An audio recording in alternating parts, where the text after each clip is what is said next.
Not all that glitters is gold. What does this glitter in the air, floating down on man and beast, have to do with me and mine?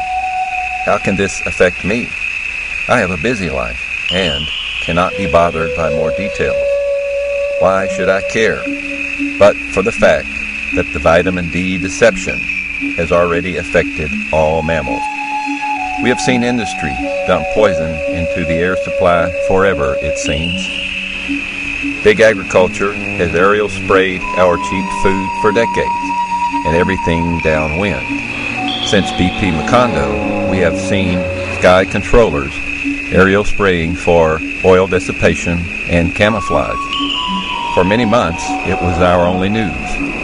It was a perfect example of military-industrial cooperation. Maybe this spraying is the equivalent of the perfect war on America. Planes with invisible bombs, subtle collateral damage, and no one in authority seems to know a real answer or is accountable. What makes this high-altitude aerial spraying different that should concern anyone? Well, one good reason to think about: why is it not openly talked about that someone is spending and making mountains of money doing it? Hundreds of planes spraying all around the world. What is it with all the secrets in the open and nothing on the news about life-changing chemical and metallic aerosol material snowing a blizzard from the sky and filling lungs across America and much of the civilized world, with quick but quiet toxic results to all on the ground, and the children still play without warning? Truth can be a flammable mixture. We do not expect this generation of kids now, the ones born after 2000, to outlive their parents. That's already going on right now in Louisiana. It's going on all over. It isn't just there. I do direct patient care, and I get all their labs, and I do diet therapy with them. And so, of course, vitamin D, they'll send them to me and say, hey, let's get their vitamin D intake up. You can't do it with food.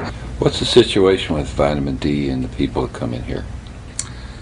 We're finding now that about 90% deficiency rates. Because when they come in, it is, some of them are so sick they can hardly walk through the door.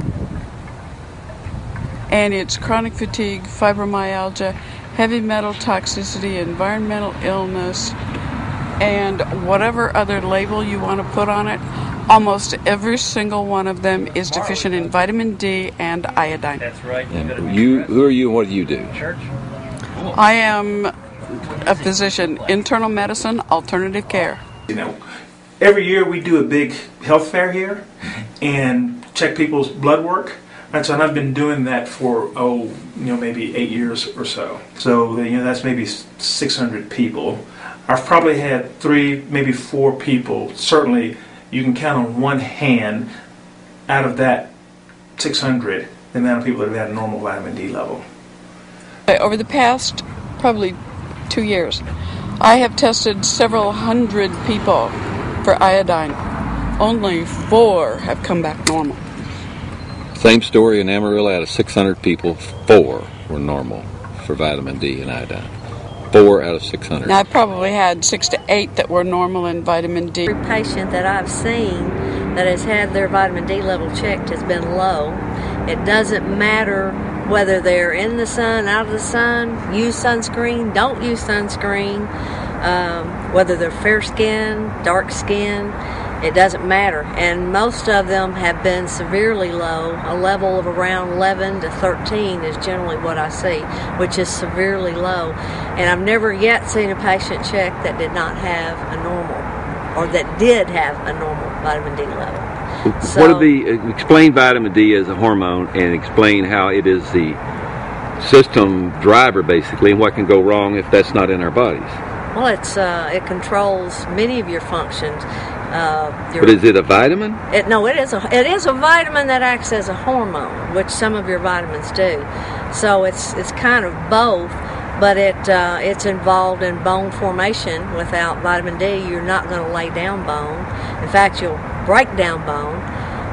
It's involved in so many processes that if you don't have it, you're going to be very sick. And I think that's And in speaking with the former nutritionist and in reviewing the former reports, just even 15 to 18 years ago, maybe 1 out of every 100 clients had any sort of toxic metal or any toxicity.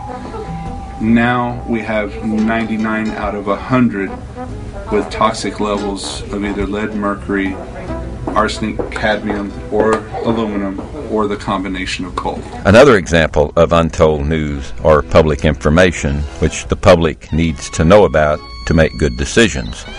This is a NOAA National Weather Service website.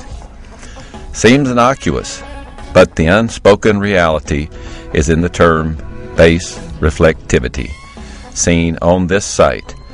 No public explanations, only those allowed the knowing know that this means amount of sunlight reflected by aerial sprayed reflective material that shows up in our weather radar, yet local stations report real clouds and natural rain.